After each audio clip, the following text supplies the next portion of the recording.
Është folur shpesh për pastrimin gjeneral të kanaleve kulluese të qytetit dhe më pas rehabilitimin e tyre, por deri më tani ndër vite nuk është bërë asgjë. Në qytetin bregdetar të Vlorës prej ditësh ka nisur aksioni për pastrimin e kanalit të ujrave të larta në zonën mbi spitalin rajonal, por vetëm kaq, pasi asgjë tjetër nuk është bërë. Në qytet ka dhe kanale të tjera kulluese, të cilat vijojnë të jenë të bllokuara nga ndërtime të shumta. Problem në këto kanale mbeten dhe mbeturinat si dhe mbetit inerte që i bllokojnë. Një prej kanaleve kryesore të qytetit, i cili përshkon lagjen Kushtrimi për të përfunduar në hidrovorin kryesor, vijon të jetë mes mbeturinave të shumta dhe i bllokuar nga ndërtimet.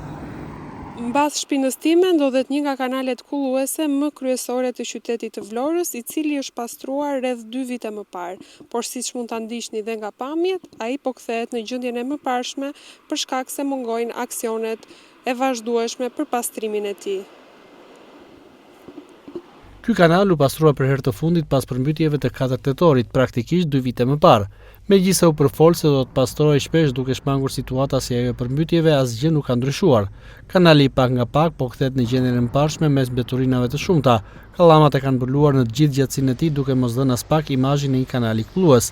Për shkak të ndotjes së këtij kanali, shumë nga mbeturinat përfundojnë në hidrovor, duke shkaktuar një sër problematikash. Gjithashtu bllokimi i tij nga ndërtimet mbi kanal bën që qyteti të rrezikohet sa herë që ka rreshtje shiu.